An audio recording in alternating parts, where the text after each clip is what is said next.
Magdalena area, and we'll touch on that as well. And we also had an event the day prior that Jay Chrisselman's going to discuss, which was a very heavy rainfall hail event that occurred out off Lake Mary Road. So it's been a very active storm week as we had expected. And continuing today, we got a report this morning from the Weather Service that to expect very similar conditions as yesterday, today, beginning as early as 10 o'clock, and then probably diminishing for some period, but then returning this evening, late afternoon this evening. So where everybody's on obviously we're in response mode right now, out doing cleanup, responding to the calls. We did receive 74 calls yesterday. All the calls, any messages that were left have been returned. We identified what was the total number was 12 with interior flooding. And we had a set, of course, a number of homes that had exterior flooding, of course, and debris. So what I'm going to do first here is turn it over to Christopher.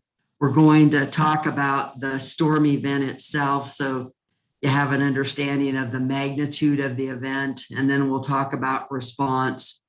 And then Wes will provide an update in terms of the EOC's role and declaration, additional declaration.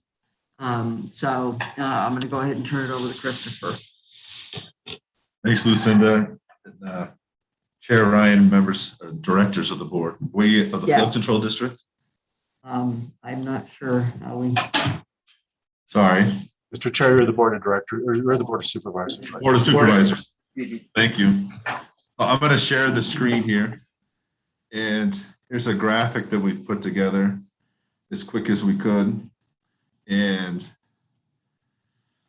so in the watershed, the museum fire watershed. You can see in the center of it, we received, we're just going to do it like this, 3.3, more than 3.3 inches of rain in an hour. These are hourly totals. And you'll note that the map that I carried around for quite a while was 2 inches of rain in an hour. And so this event exceeded the detail of that map. But when we rolled out sandbag mitigation, we also had the 3-inch map in our pocket. And so we were really mitigating to the height of the 3-inch storm, but we were looking at the extent of the 2-inch storm. And so we saw more than 3 inches of rain. And in some places, the rain overtopped concrete barriers and sandbags. It did not overtop sandbags there at the top of Linda Vista and Grandview. But this was, by and large, the biggest event that we've seen. And this is what something was Lucinda's talked about, that we could see bigger events. This is what she was referring to. Well, the rain started yesterday a little after 12 o'clock and lasted for about an hour and a half in earnest. This next graphic here shows, and so this blue line at the top that has the dots on it is what we modeled, what we predicted in the computer model. This light blue line above it is the museum fire south gauge. So you can see almost immediately there was more rain and the intensity was faster right out of the gate on 2 of the gauges, the museum fire east gauge and the museum fire south gauge. The other 2 gauges, so maybe half of the watershed, was a little slower to respond, and only one of them, of the other 2 gauges, actually met what we had modeled. So on average, this is somewhat what we predicted, the outfall from the watershed, but that early rise and that quick rise on the museum fire south gauge is really telling the story of what we saw out there. This chart below it shows the depth of water or the stage in the channels. And you can see at the near Linda Vista, the water exceeded 5 feet in depth at the channel there. And it took almost 2 hours to peak at that point, or an hour and a half. But then the water was still flowing 3 hours later. It's just a real significant event. Up in the watershed, the water peaked above the residential area, above Mount Eldon Estates. I didn't quite reach 3 feet, but as the different watersheds came together, it downstream is why Linda Vista peaked at over 5 feet of water. There's another graphic here I want to show. So this is specific, what we've seen right now, what I've showed you is specific to museum, the museum fire and the museum flood hazard area. This is specific now to Forest Hills. So this area right here is the museum fire burn scar and what we received here. You'll notice northwest is a significantly larger area. Yep. And so this is what happened out there at Forest Hills. And the National Weather Service estimates that that could be as much as 4 inches of rain that hit those watersheds. And so it didn't come from the compromised museum fire burn scar, that watershed. This is actually the upper headwaters of part of the Rio de Flag.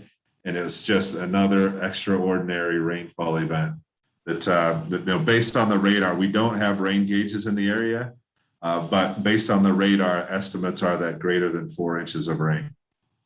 So is there any questions, Chair Ryan or members of the board, based on like what actually fell and why this is such an extraordinary event?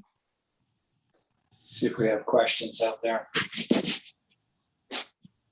Okay, not seeing any just yet. Go ahead, Christopher. Okay, so so that gives you a really good understanding about why we experienced what we did. You know, it was deemed a 200 to 500 year event, which, to be honest, we can't mitigate to. However, that said, the mitigation within the city performed very well. The fact that we had a fairly limited number, you know, out of 400 homes, we had, 12 with interior flooding is pretty remarkable. And from what I understand, and we're getting that data, the specific information, but many of those were garages. So the mitigation actually performed very well, particularly in those locations that are very high risk. The mitigation, particularly at the corner of Linda Vista and Grandview. We did have at Linda Vista at the channel, one of the barriers did topple, and it did at the top of Paradise, it moved the barriers, and it was floating sandbags. That was the degree of the water and the velocity. So this was a very major event. The response was very quick. The police department, I think, did a fabulous job shutting down the traffic. And then as soon as the water diminished, we started the cleanup, and quite a bit of cleanup's been done already, completed already, and of course continuing. In terms of the other efforts, we're looking at a major volunteer effort this weekend to assist people with primarily removing debris. And then we've got 2 of the conservation crews here now. They're being mobilized to those that are elderly and disabled to assist with additional sandbagging where needed, and mitigation. So we've deployed, the teams are out, both to assess the damage as well to assess mitigation. So that's been underway since earlier this morning. I want to touch on, so in terms of museum, I think one of the things that we are seeing with the watershed now is that it is becoming more efficient, meaning that as the channels scour and we see more erosion, we're going to potentially see a more immediate response out of the watershed and a greater response. So we'll be looking at that relative to the mitigation throughout the flood area. I do want to say that it was just remarkable that we were able to get the work done in Mount Eldon Estates, and it performed exceptionally well. Christopher and I went out late yesterday, and the measures, all the grade control measures, a couple of them need a little bit of tidying up, but beyond that, they all held and performed really well. But there was certainly additional scouring that happened between the grade control, but it had held the erosion pretty darn well for the amount of water that came through. Really pleased with how that performed. We are meeting this morning with the NRCS. We do have some funds remaining, and we're going to request to be able to use those funds to tidy up a little bit out there, and then do some debris removal and just other cleanup activities. So to fully utilize those funds that were approved for the project. I want to touch on, before I turn it over to Wes here to talk about the EOC, in terms of communication, the city has taken the lead on a Facebook Live event this afternoon. I believe it's going to be at 3:00. We'll be supporting that communication event. We will also be getting out the interagency updates. Andy and I will be working on those and getting those out with reports on how we're moving through the response effort. As well as yesterday, we put out a set of press releases, did an email out to the flood area. We will again this morning with the latest numbers, and keep people informed, throughout the day. And they're pushing out the messaging that we could get additional rainfall, significant rainfall again today. So with that, I'm going to transition to the Forest Hills area. It's an area just west of Flagstaff. It's out past the Museum of Northern Arizona. If you're going out Highway 180 toward Snowbowl or toward the canyon, it's on the right-hand side, just past an area, Hidden Hollow area. So not just west of the city, just west of Cheshire, if you know that area. And as you can see on the graphic here, that watershed, the Magdalena watershed, as well as the west side of the Upper Rio, got a tremendous amount of rainfall. Brian Klimowski shared this morning that they believe it was upwards of 4 inches, as Christopher mentioned. We did have a home that flooded 4 feet deep in the house. In that area, that will classify it as destroyed. And a house just downstream from that took on several inches of water. So we were out there last night clearing the road. We do maintain that road, clearing the road, and then assisting with some sandbagging for the one house. When we went out, I know the channel there, it was still flowing last night at 8:30. I checked in with the people out there, and the watershed was still literal. The channel was bank to bank, and there was water probably 100 plus yards that flowed through that area at quite some depth. Just an amazing flood event out there. Frankly, the depth and the amount of water that came through there was just amazing. So tremendous amount of impact to those properties. Again, the home destroyed. We're working. It's interesting that the son of the people that had the home destroyed, he was in the Schultz flood area, so I know him very well. And we were on the phone this morning. They're clearing a path so we can at least get sandbags in so people can get in and clear out as much as they can out of that home. Yeah.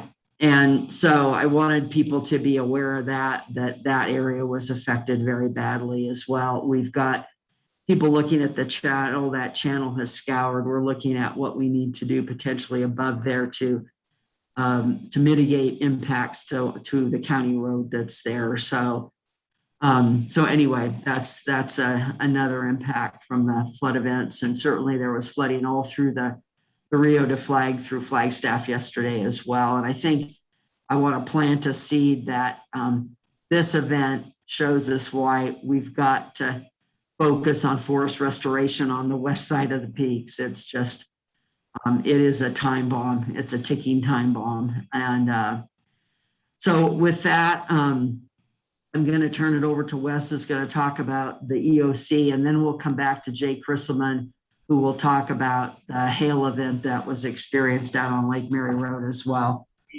Wes? Good morning, Chair, Vice Chair, board members. Thank you for your time. I'll be pretty brief. The EOC is fully staffed and is supporting. We have a regular battle rhythm now for at least today and tomorrow. Of course, all of this is weather dependent, so we'll have to see how it comes out. The EOC will be functioning from 06 to 1800 hours, and we'll get into a regular session of meetings as we move forward. Our primary function is response, support, and coordination, and we're fully geared up and ready to do that. Probably the major point I wanted to talk with you about this morning is emergency declarations. So, as you know, there's already been an emergency declaration issued at the county level and a state declaration behind that. So we are solid on the events that began on July 13th. Due to FEMA reasoning, if you will, we've got multiple declarations in works.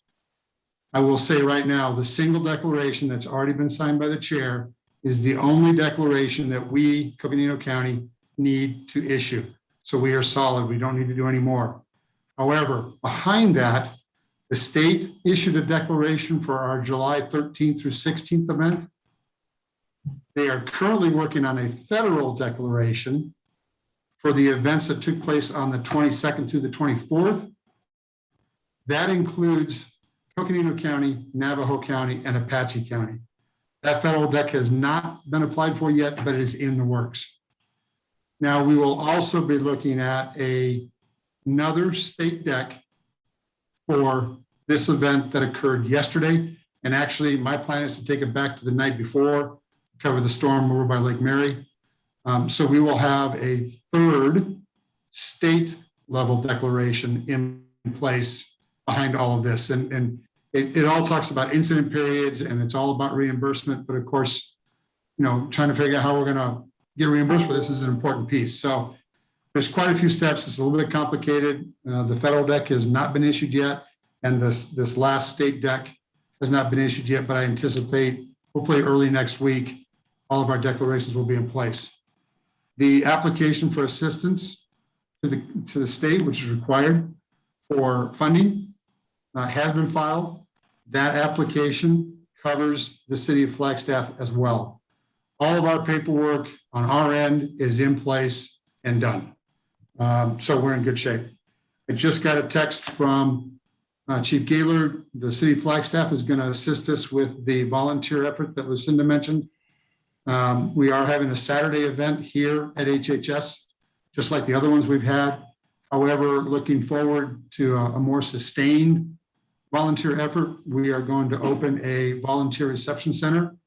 You'll hear the term VRC, Volunteer Reception Center, that will be led by United Way and staffed by United Way to try to get a more consistent flow of volunteers, not just Saturday or not just Sunday, but perhaps even during the week, depending on, of course, people's availability. So the city of Flagstaff has taken the lead on finding a facility for that. Right now, I believe they're thinking about the Gemini Center. Chief Gaylord and I spoke just before this meeting, and because of what we saw yesterday, the flooding on 4th, the flooding into the Cal Ranch parking lot, I was not really comfortable bringing a VRC here to the Cal Ranch parking lot to some of the closed storefronts that are there currently. So we've talked about it, and they're currently looking at Gemini. So we'll iron out those details and get you more, but that will help us set up a more sustained volunteer support effort. Any questions? That's all I have. Actually, I do have a question, and we'll check with the board too. Wes, so this next event, you've got an application and two different pieces. Prior events, I think we've already had the city under our umbrella, but they've had their piece in there. But this event goes beyond the scope of the city, which may start to bring in fire districts, other entities that will want to report in their activities to align with us. How is outreach? Are you lined up for that, and what's going on with it? Yes, sir. So we were pretty careful with the original declaration that you signed, sir. We left it intentionally broad because obviously weather is completely unpredictable, despite National Weather Service does the best they can. But so we left that language quite broad. If there are other components that are affected, we're covered with our current declaration. As we move forward with what will now be the third state declaration, they will send out damage assessment teams to validate anything else that we need to add in. So whether it's a new fire district, and there was some damage to a fire district yesterday up on 180, if there's stuff that needs to be added in, yes, sir, we are open and we're in good shape on our declaration language. Yeah, not just their damage, but they're mobilizing if they're starting to be a part of coordination with you guys. Yes, sir. Okay, excellent. Other board members? If I can, just a couple of things before we get lost too far down.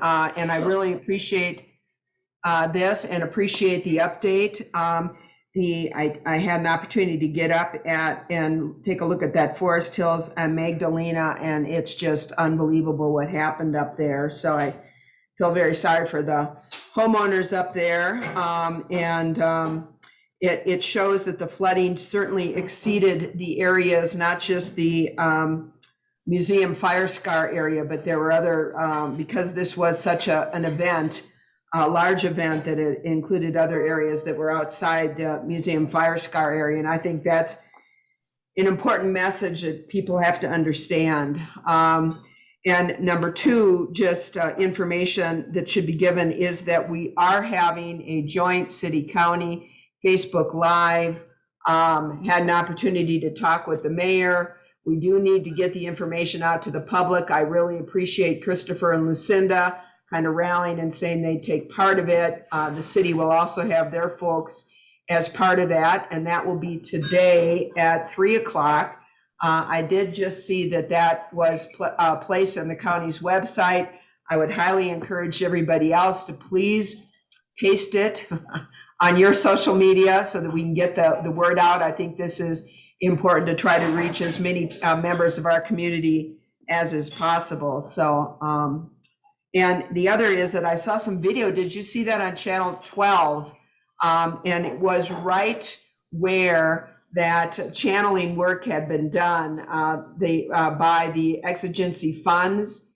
And it looked like a raging river, but the good part about that raging river is it was just right in the channel. So I was very, very pleased to see that, in fact, very pleased to see that it looks like the channeling work and the stabilization and increasing or maintaining that capacity had really worked in the Mount Eldon Estates area. So that was very good news. And thank everybody there at the county, Lucinda and your staff, and Public Works, as well as our contractors, for the great job they did in that 5 or 6 days that we had no rain.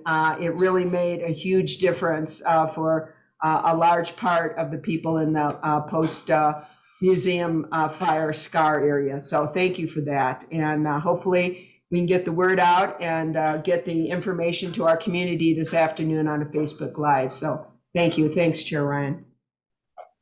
And actually, before I hop to others, just one I forgot to ask you, Wes. So, as we get these emergencies, all kinds of people are calling us. Referral is to, I understand we have a call center up, but, can you give guidance for folks, not just Supes, but people, the public that might be calling it for us? Yes, correct. They should call the call center at 928-679-8525.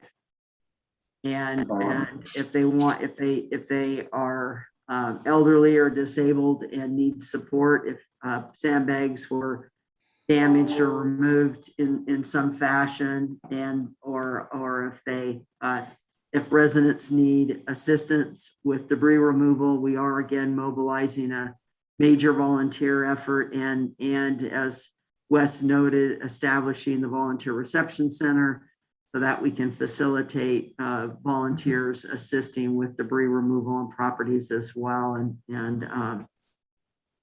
working with individuals. So that's really helpful. I just want to compliment the board.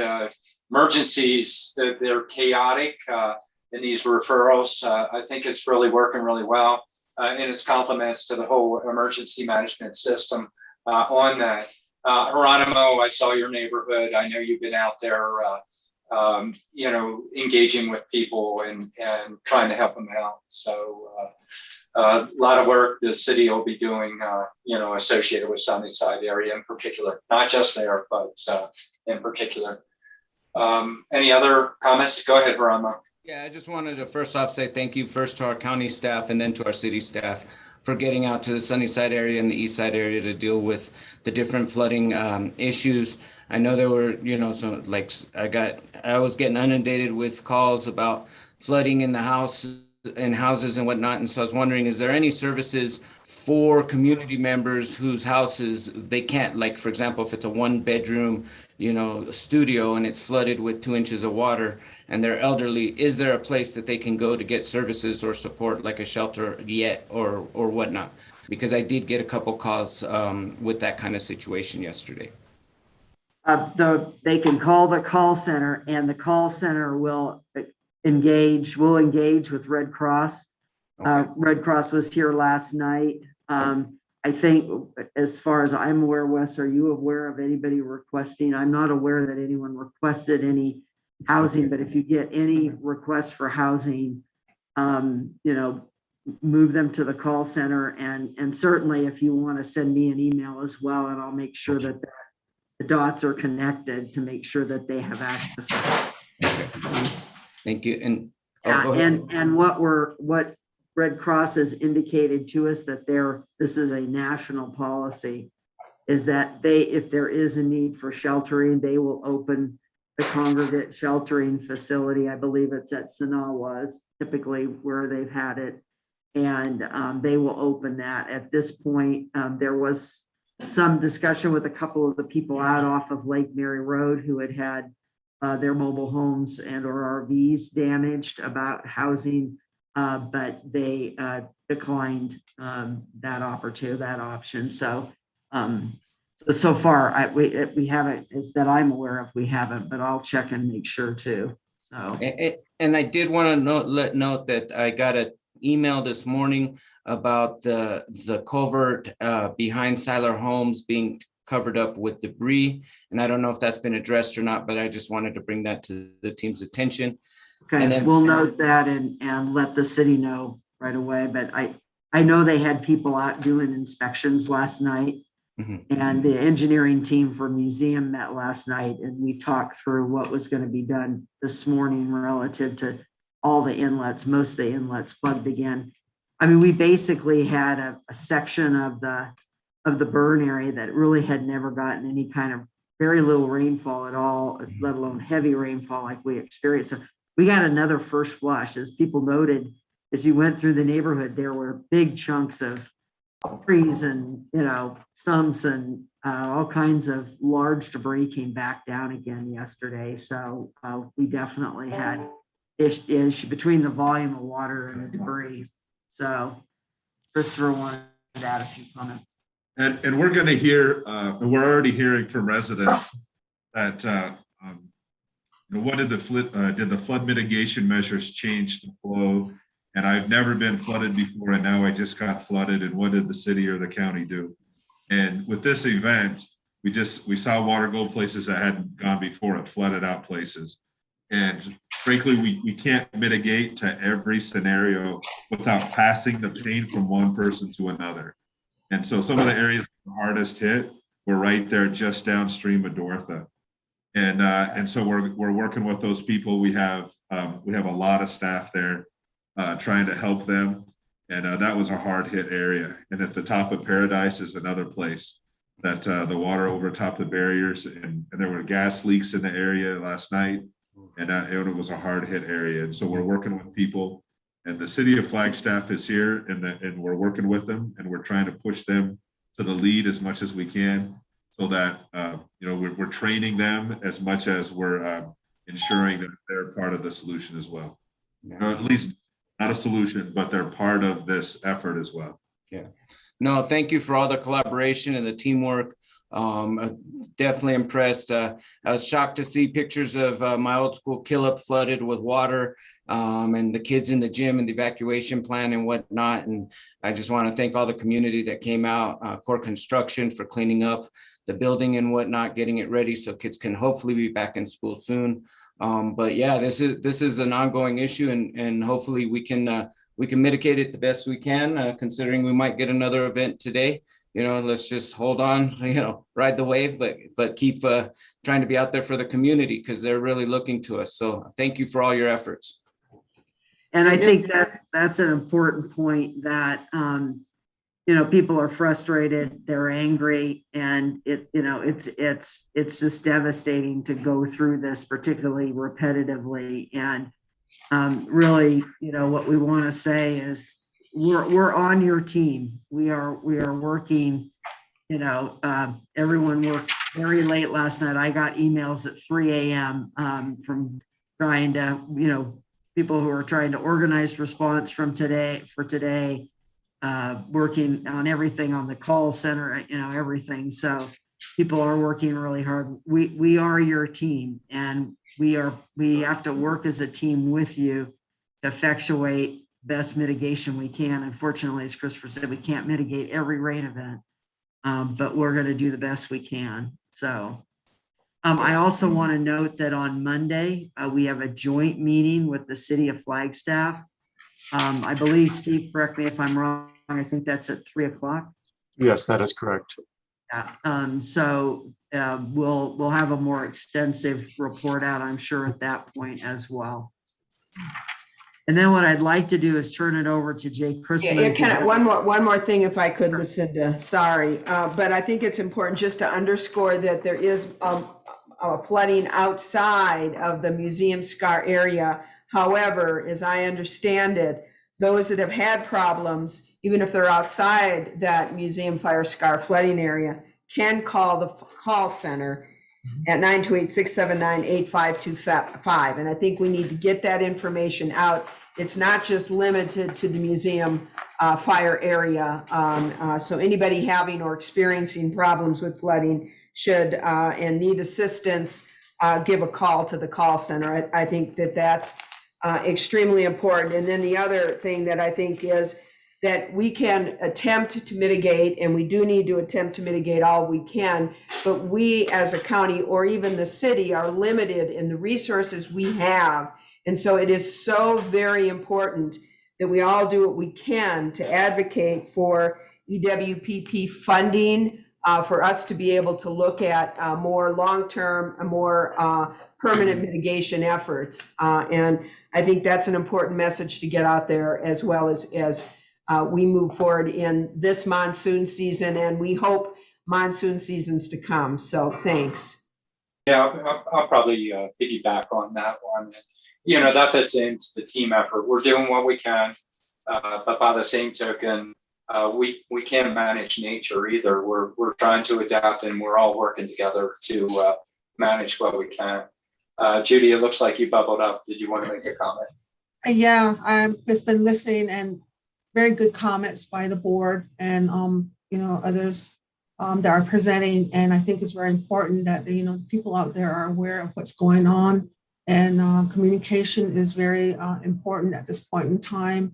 And that the communication, I think, should be like very standard across the board, and things like that. So there was a mention of possible forest restoration. I was kind of thinking about what what would be some of the activities that would happen, if we were to address, the forest restoration portion in regards to flooding? Maybe just a couple examples. Sure. I think, just generally first that it shows that we remain throughout many areas in the county at significant risk for post-wildfire flooding. And certainly we can have flood events anytime. Wes just shared with me that right now they're getting a significant rain event, for example, in Munns Park. And so during monsoon season, we can have these events. We've had them, certainly you're well aware, we've had them out on the nation. We last night, I probably got no more than 10, warnings from the Weather Service, many throughout the Grand Canyon area, and which Supai is fine. We were monitoring that very closely, and Wes checked in with them this morning. They're fine. But these events can happen. But the difference with post-wildfire is you get this repetitive, sustained, long-term impact. And so, in terms of the areas that Jay Smith has identified and we have identified as high priority, first is Bill Williams Mountain and Williams.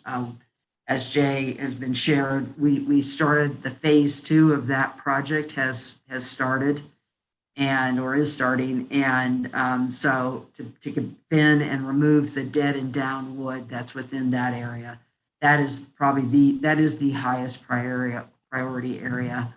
Other areas that are at very significant risk are the upper Rio de Flag, because if that burns and we have an event like we did yesterday, downtown, irrespective of the Army Corps project, it'll be just horrible event. It'll be really significantly damaged. We've got areas, all of Oak Creek and Sedona is at very serious risk as well. But certainly we see risk in other areas as well, probably not as prominent, but there's areas throughout the county, other areas that have impacts as well.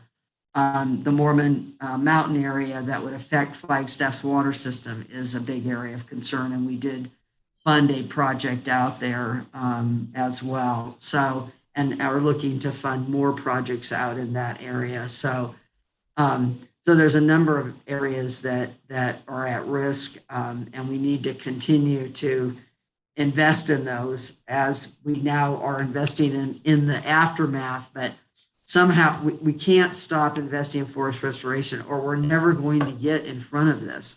We're just going to continue. And I can tell you, if Bill Williams had burned, the devastation in Williams would even be much greater than what we're seeing here in Flagstaff, to be honest, because proximity and then to the water system. The water system is extremely. I need to hop in on this because we're really getting tight on time, guys. Sure. And we really need to know about the emergency as well on it. So if you can conclude the Lake Mary piece. So Jay, go ahead and provide a quick update on that, if you would, please.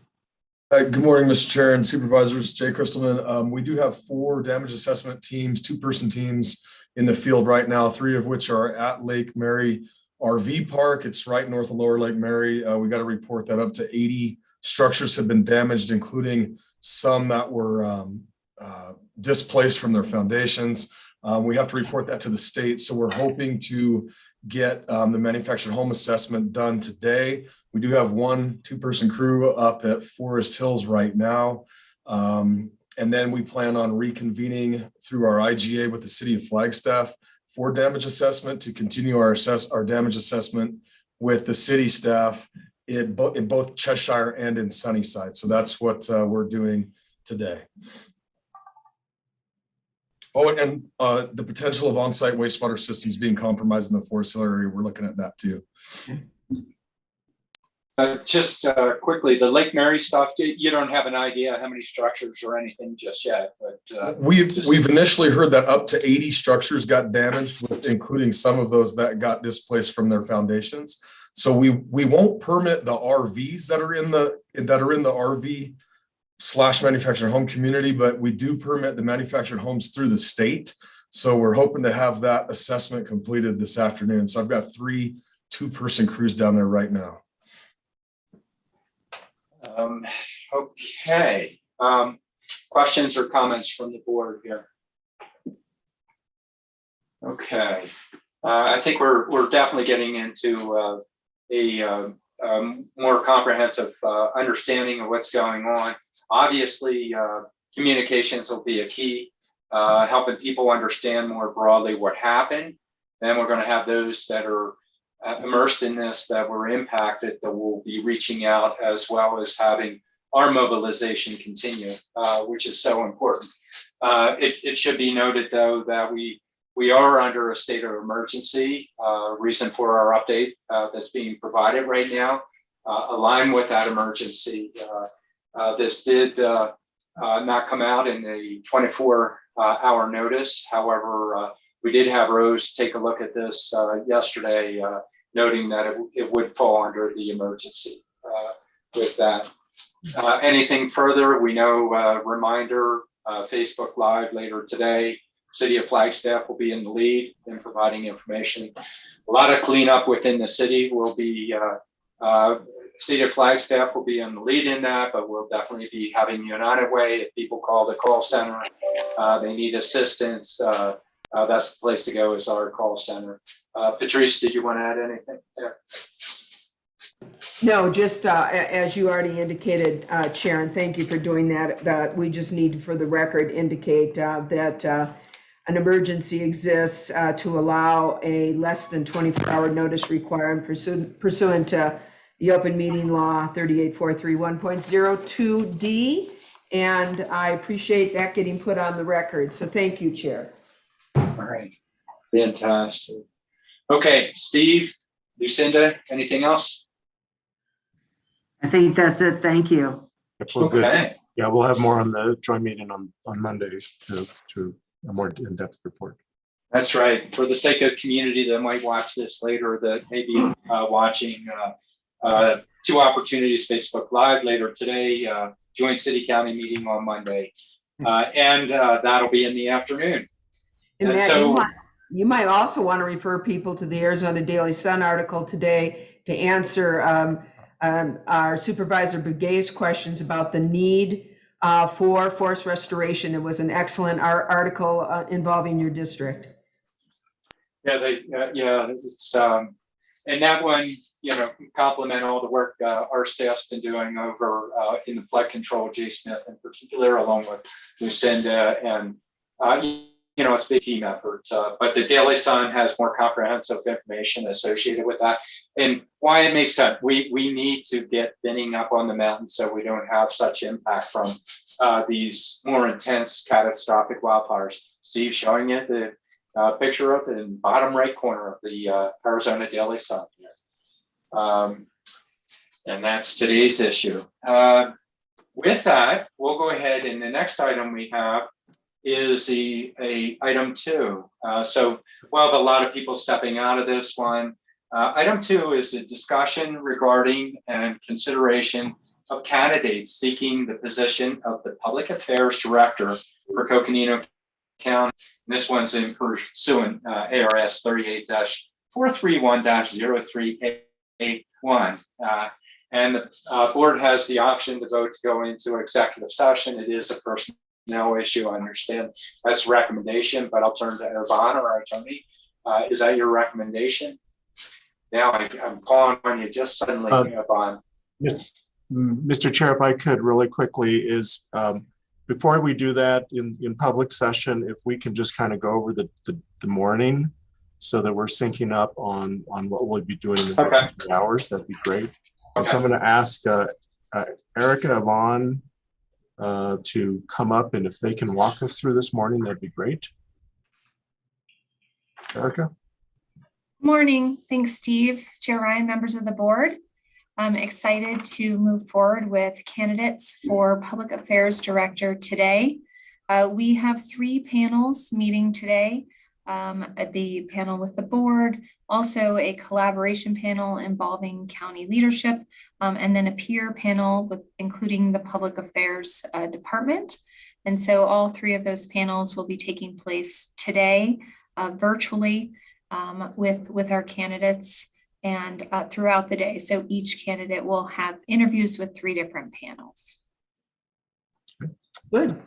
And Mr. Chair, with regard to the board's specific schedule, of course, going into exec session to discuss some of the specifics on the recruitment is allowable under exec session. We'll be recommending that in a moment. However, at 10, let me just make sure our schedule is right. So at 10:15, we'll be having the board meet with the first candidate. And then following that, the next meeting will be thereafter at 11:15 to meet with the second candidate. And those two will be in exec session. And then following that, the board will then come together again at 12:10 is what I'm seeing, to debrief and to provide input. And again, those are all discussions that are recommended for exec session. So with that, Mr. Chair, that just runs down the schedule for today. And I will turn it back to staff, but I want, with regard to recommendation, staff recommendation would be to retire to exec session, but I would like our county attorney to recommend that as well, please. Yeah, before you go there, just we are going to be on a tight schedule. It's about a 55-minute interview and with 5-minute break. So Erica, we've been here before. Sometimes it gets tight. We are managing with many panels, so we might have to adapt. We'll see if we can stay within timelines. But with that, all right, now we'll go to Yvonne. Yes, Chair Ryan and members of the board, County Manager Peru, at this time, I do recommend that we go into executive session.